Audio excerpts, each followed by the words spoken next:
전쟁이 끝난 뒤 한국의 바다는 조용했습니다. 부서진 배, 무너진 항구, 그리고 아무것도 남지 않은 나라. 그 누구도 대한민국이 세계 바다를 지배한다고 상상하지 못했습니다. 그런데 지금 이 순간 우리는 전 세계에서 단 한 나라만 성공한 기록을 세웠습니다. 바로 선박 5,000척 인도라는 세계 최초의 금자탑. 백사장 위에 허허벌판만 있던 그 땅이 이제는 68개국이 줄 서서 기다리는 세계 조선 강국이 되었습니다. 어떻게 이런 기적이 가능했을까요? 아무것도 없던 나라가 5,000척의 거대한 배를 바다에 띄우기까지. 그 뒤에는 한 사람의 도전, 한 세대의 땀, 그리고 한 나라의 집념이 있었습니다. 지금부터 폐허에서 시작해 핵 추진 잠수함까지 만들려는 대한민국 조선업의 70년 이야기가 펼쳐집니다. 1953년 전쟁이 끝났습니다. 부산 자갈치 앞바다에는 부서진 배들만 떠다니고 있었습니다. 당시 대한민국의 조선업이라고 할 만한 것은 사실상 없었습니다. 미군이 버리고 간 LST 상륙함 몇 척을 수리해서 쓰는 것이 전부였죠. 일제강점기 때 일본이 세운 몇 개의 작은 조선소도 대부분 폐허가 되었고 기술자들도 일본으로 떠나버렸습니다. 하지만 바닷가에서 배를 고치던 사람들은 포기하지 않았습니다. 부산 영도의 작은 수리소에서 인천 연안부두에서 조그만 어선 하나라도 제대로 만들어 보겠다며 망치를 집어들었습니다. 그때만 해도 한국이 배를 만든다고 하면 세계가 웃었습니다. 철강도 제대로 못 만드는 나라가 무슨 배? 자동차도 없는데 배는 무슨? 그런 비웃음 속에서도 한 가지 희망이 있었습니다. 바로 바다를 아는 민족이라는 DNA였죠. 통일신라 시대부터 장보고가 황해를 누빈 그 피가 조선 후기 판옥선으로 왜군을 물리친 그 기술이 우리 안에 살아 숨쉬고 있었던 겁니다. 1962년 박정희 대통령은 제1차 경제개발 5개년 계획을 발표합니다. 그 안에 조선공업 육성이라는 작은 한 줄이 적혀 있었습니다. 누구도 주목하지 않던 그 한 줄이 세계 바다를 뒤바꿀 시작이 될 줄은 몰랐겠죠. 그런데 여기 한 가지 흥미로운 사실이 있습니다. 당시 한국의 조선 기술자는 전국에 단 50명뿐이었다는 것입니다. 50명으로 조선 강국을 만들겠다니 정말 무모한 꿈이었죠. 하지만 이들에게는 특별한 각오가 있었습니다. 우리 손으로 배를 만들어야 한다는 절실함이었어요. 매일 새벽 5시부터 밤 12시까지 기술 하나하나를 익혔습니다. 이때부터 한국 조선업의 진짜 이야기가 시작됩니다.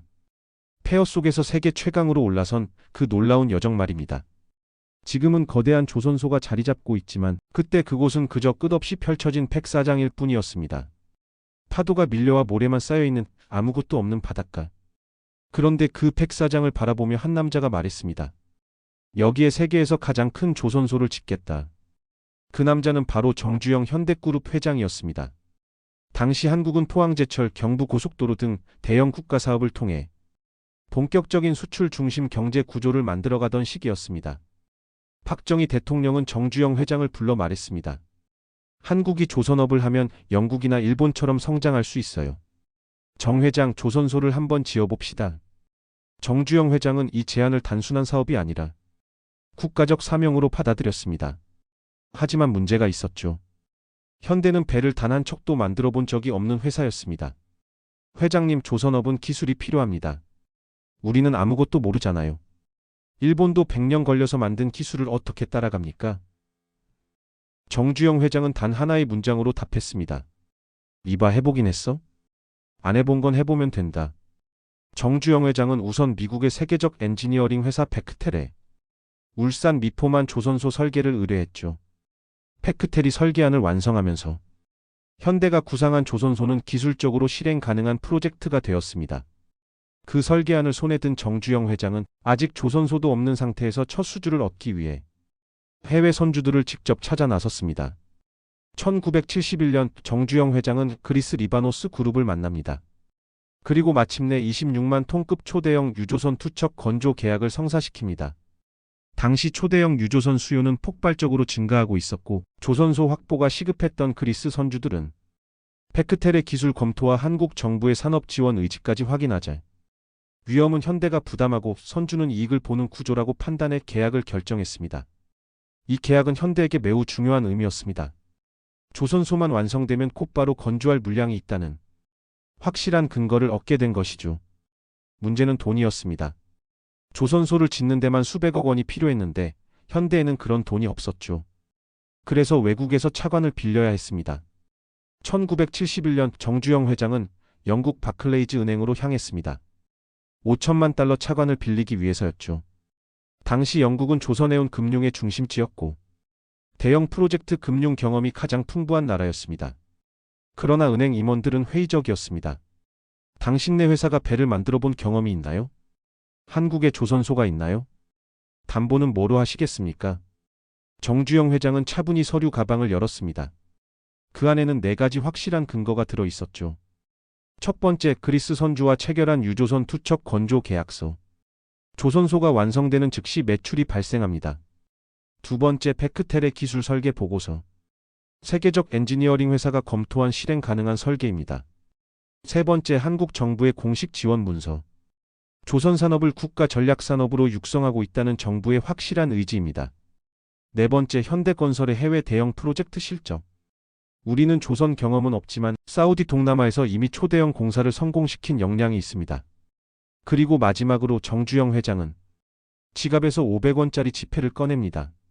그 지폐에는 거북선이 그려져 있었죠. 이것이 우리의 경험입니다. 거북선은 400년 전 우리 조상들이 만든 세계 최초의 철갑선이죠. 그리고 이것이 우리의 담보입니다.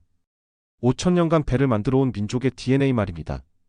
이 상징적인 말과 함께 앞서 제시한 4가지 실질적 근거가 영국 은행가들의 판단을 뒤흔들기 시작합니다. 긴 논의 후 바클레이즈 은행은 결국 말합니다. 차관을 승인하겠습니다.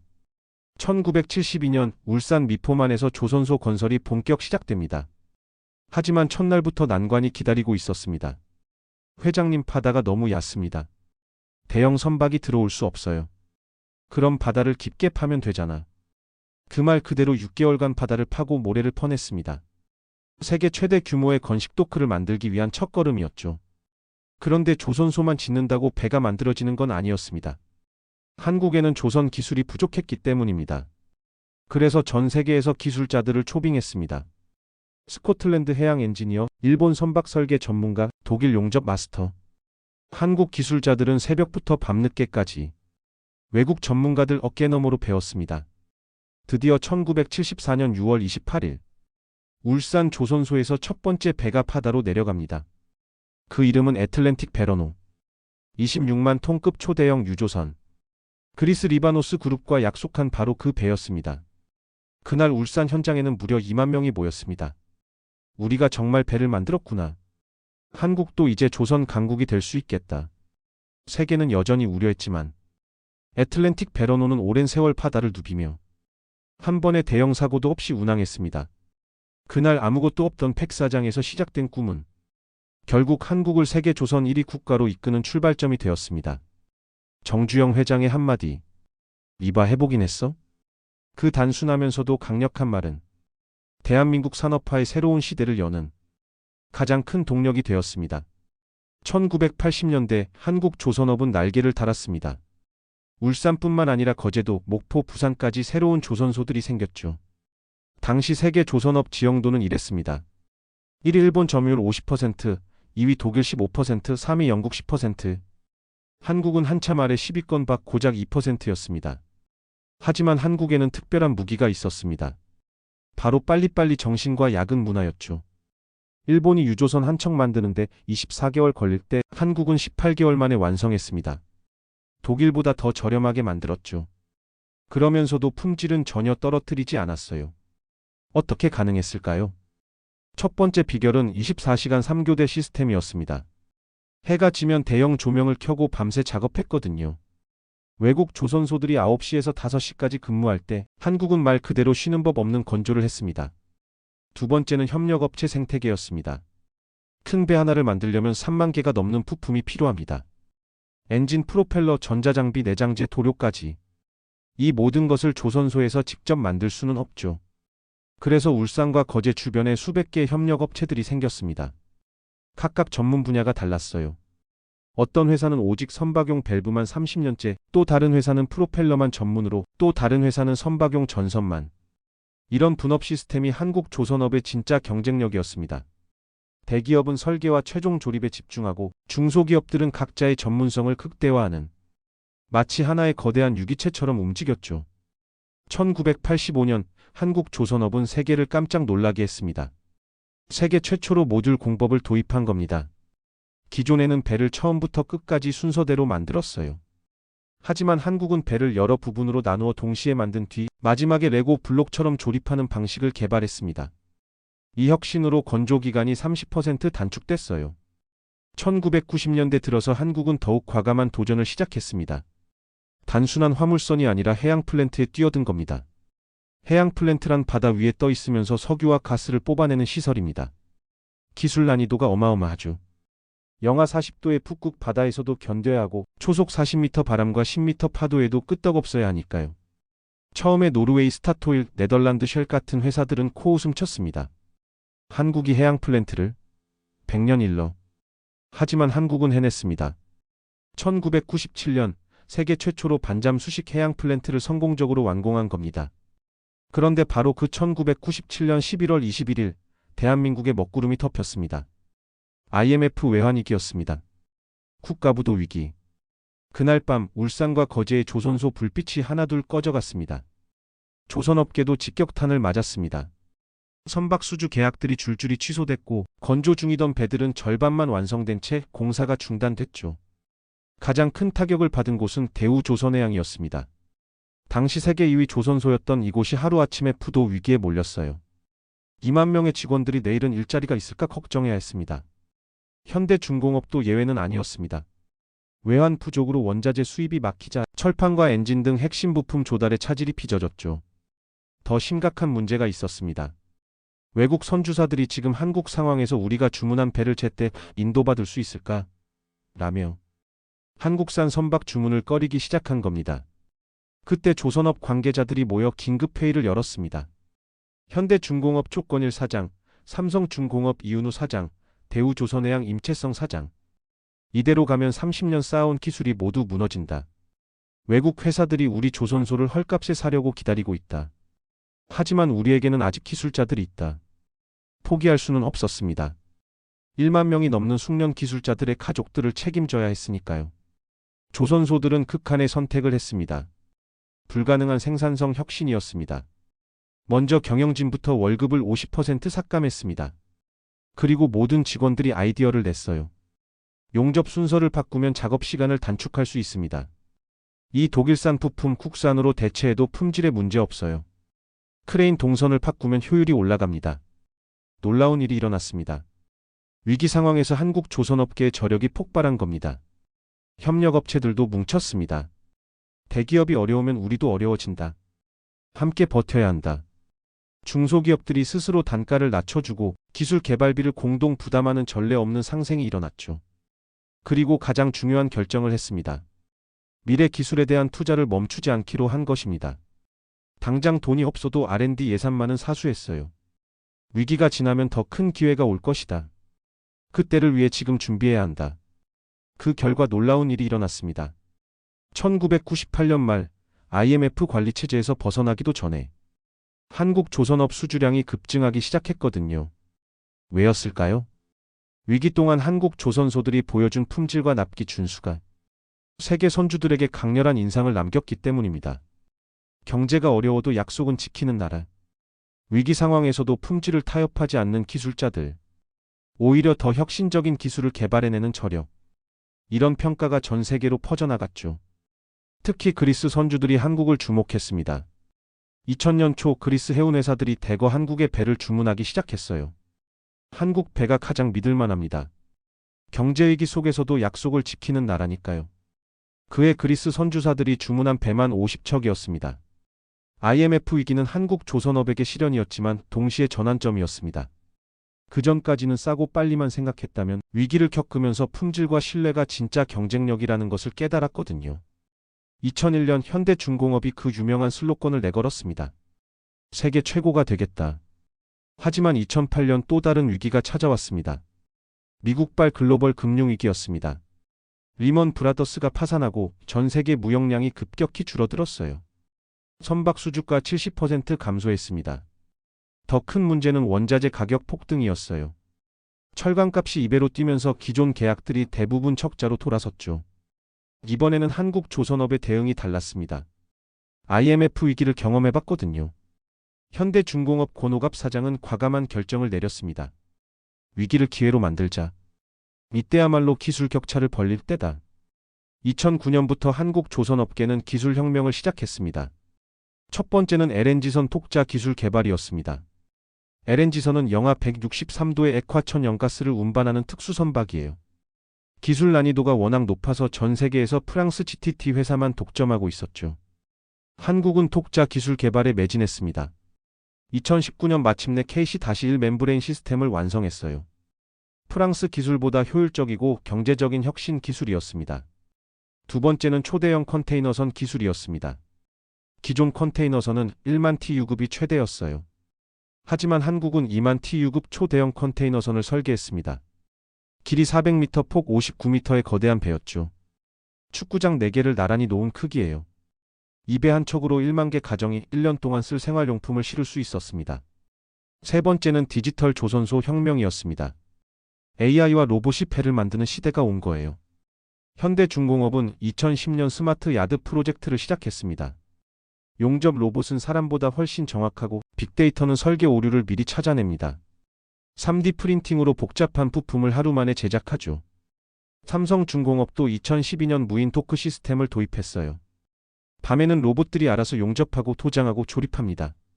사람은 아침에 와서 검수만 하면 돼요. 이런 혁신들이 2008년 위기를 기회로 바꿔놓았습니다. 2009년 한국이 마침내 세계 조선업 1위에 올랐습니다. 일본을 채치고 말이죠. 그 순간 정주영 회장이 40년 전에 그렸던 꿈이 현실이 되었습니다. 세계에서 가장 큰 조선소를 짓겠다던 그 약속이 이뤄진 거죠. 하지만 한국 조선업의 진짜 도전은 이제부터 시작이었습니다. 2010년대 한국 조선업은 완전히 다른 차원으로 진화했습니다. 단순히 배를 많이 빠르게 만드는 나라에서 세계 최고 기술로 승부하는 나라로 바뀐 거죠. 2025년 11월 세계가 깜짝 놀랄 뉴스가 전해졌습니다. HD현대중공업 세계 최초 선박 5,000척 인도 달성. 5,000척이라는 숫자가 얼마나 대단한지 아시나요? 이 배들을 일렬로 세우면 총 길이가 1250km입니다. 서울에서 부산까지 2번 반을 갈 수 있는 거리죠. 무게로 따지면 3억 톤입니다. 이집트 피라미드 50만 개와 같은 무게예요. 더 놀라운 것은 이 배들이 간 곳입니다. 68개국 700여 선주사에 인도됐다고 합니다. 지구상 거의 모든 바다에 한국이 만든 배가 떠다니고 있다는 뜻이에요. 어떻게 이런 일이 가능했을까요? 첫 번째 게임 체인저는 LNG선이었습니다. 한국은 이 분야에서 독보적인 기술력을 확보했습니다. 영하 163도의 LNG를 아무런 손실 없이 운반할 수 있는 독자 기술 때문입니다. 2022년 카타르 에너지가 한국에 LNG선 100척을 주문했습니다. 총 200억 달러 우리 돈 26조 원 규모였어요. 한국이 아니면 이런 배를 만들 수 없다는 것이 이유였습니다. 두 번째는 친환경 기술 선도였습니다. 2015년 파리 기후협약 이후 전 세계가 탄소 중립을 외쳤죠. 한국 조선업계는 이를 기회로 보았습니다. 친환경 선박이 미래다라고 말이죠. 한국은 암모니아 연료 추진선을 개발하고 있습니다. 암모니아는 연소해도 이산화탄소가 나오지 않아요. 완전한 무공해 연료인 거죠. 삼성중공업도 수소 연료전지 추진선을 개발 중입니다. 배에서 나오는 것은 수증기뿐이에요. 세 번째는 4차 산업혁명의 완전한 수용이었습니다. 2018년 대우조선해양연 하나오션은 스마트 조선소를 선보였습니다. AI가 설계하고 로봇이 용접하고 IoT가 품질을 관리하는 완전 자동화 조선소였어요. 놀라운 건 정확도였습니다. 로봇 용접의 불량률은 0.01%였어요. 사람이 할 때보다 훨씬 정확하죠. 생산성도 혁신적이었습니다. 과거 대형 선박을 만드는데 6개월 걸렸다면 스마트 조선소에서는 훨씬 단축됩니다. 네 번째는 군함 분야 진출이었습니다. 군함은 상선과 차원이 다른 기술이 필요해요. 스텔스 기능, 레이더 시스템, 무기 체계까지 복합적인 고도 기술의 결정체거든요. 2023년 폴란드에 수출한 AIP 잠수함이 첫 성공작이었죠. 3,000톤급 최신의 잠수함 3척을 수주했어요. 그리고 2024년 태국에 인도한 디에고 신랑함이 더 큰 화제가 됐습니다.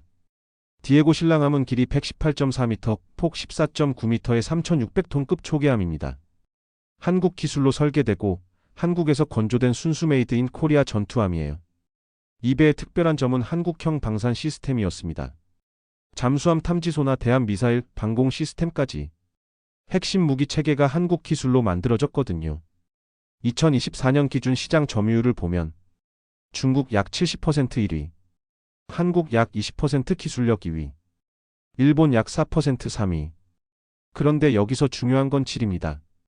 중국이 양적으로는 압도하지만 한국은 고부가 가치 선박에서 독보적 지위를 유지하고 있어요. LNG선, 해양 플랜트, 크루즈선 같은 분야에서는 여전히 한국이 90% 이상을 차지합니다. 왜 각국이 한국 조선업을 찾을까요? 첫 번째는 기술력입니다. 세계 어디에서도 만들 수 없는 특수 선박을 한국에서는 만들어요. 두 번째는 신뢰성입니다. 약속한 날짜에 정확히 인도하는 믿음이 있어요. 50년간 단 한 번도 약속을 어긴 적이 없거든요. 세 번째는 품질입니다. 최고 수준의 기술을 합리적인 가격에 제공하죠. 네 번째는 사후 관리입니다. 배를 인도한 후에도 20년간 완벽한 지원을 해줍니다. 5,000척 인도 달성식에서 HD현대 임원이 말했습니다. 1974년 첫 배 애틀랜틱 베러노부터 51년 만의 성과입니다. 이제 우리는 세계 바다의 믿음직한 파트너입니다. 정말 그렇습니다. 태평양과 대서양, 인도양을 누비는 고급 선박들 중 상당수가 메이드 인 코리아이거든요. 한때 배 만들 줄도 모르는 나라라던 세계의 시선이 이제는 한국 기술 없으면 첨단 선박을 만들 수 없다로 바뀌었습니다. 2025년 11월 경주에서 열린 에이펙 정상회의. 그 회의장에서 역사적인 발표가 있었습니다.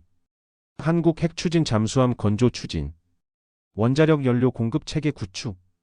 핵잠수함이라는 것은 단순한 무기가 아닙니다.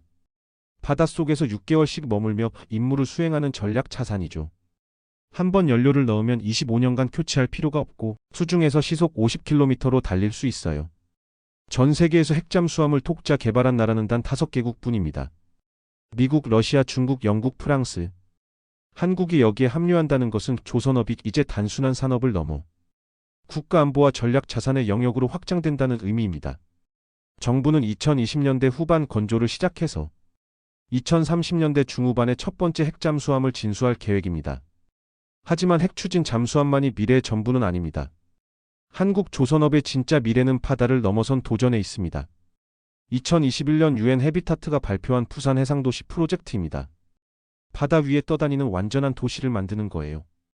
기후 변화로 해수면이 상승하고 있거든요. 2050년이면 많은 해안 도시들이 바다에 잠길 위험이 있어요.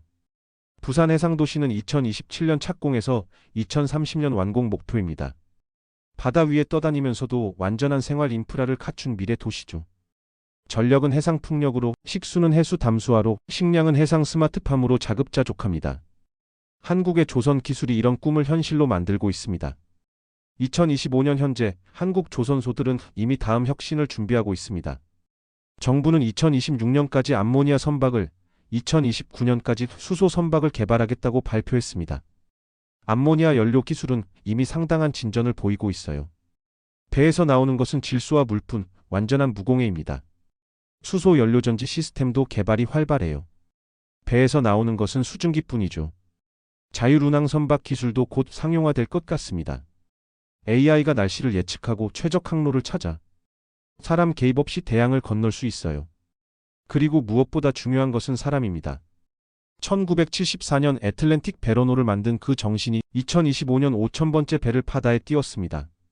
현재 한국 조선업에는 35만 명이 종사하고 있습니다. 직접 고용 15만 명, 협력업체 20만 명. 이들 한 명 한 명이 세계 바다를 책임지는 기술자들입니다. 울산에서 30년째 일하는 한 기술자는 말합니다. 처음에는 외국 기술자들을 보고 배웠는데 이제는 외국에서 우리를 보러 와요. 세상이 완전히 바뀌었죠. 그의 아들은 AI 설계 엔지니어입니다. 아버지가 손으로 용접한 배를 이제는 제가 컴퓨터로 설계해요. 하지만 정신은 같아요. 세계 최고의 배를 만들겠다는 마음 말이죠. 50년간 이어진 장인 정신과 기술 전수가 오늘의 기적을 만들었습니다. 백사장 한 장의 사진에서 시작된 이야기가 이제는 핵추진 잠수함과 해상도시로 향하고 있습니다. 70년 전 아무도 믿지 않았던 그 꿈이 68개국 700여 선주사가 인정하는 현실이 되었습니다. 5,000척의 배가 증명한 것은 단순한 기술력이 아닙니다. 불가능을 가능으로 바꾸는 대한민국의 저력이었습니다. 1953년 전쟁의 폐허에서 1974년 첫 배 애틀랜틱 베러노에서 1997년 IMF 위기에서 2008년 글로벌 금융위기에서 2025년 5,000척 달성까지 매번 한국은 안 될 거야라는 예측을 뒤엎으며 새로운 역사를 써왔습니다. 앞으로 70년 뒤 우리의 바다는 어떤 모습일까요? 한국이 꿈꾸는 다음 기적은 무엇일까요? 한국형 핵추진 잠수함이 태평양을 누비고 부산 해상도시가 새로운 희망이 되고 한국 기술로 만든 무탄소 선박이 전 세계 바다를 누비는 그런 미래가 정말 올 수 있을까요? 70년 전 팩사장을 바라보며 세계 최대 조선소를 꿈꾼 정주영 회장처럼 오늘 우리도 불가능한 꿈을 꿔야 합니다. 대한민국 조선업의 이야기는 아직 끝나지 않았습니다. 바다에서 시작된 꿈이 이제 더 큰 바다로 향하고 있으니까요. 세계가 놀랄 다음 기적을 위해 오늘도 한국의 조선소는 바다와 마주하고 있습니다.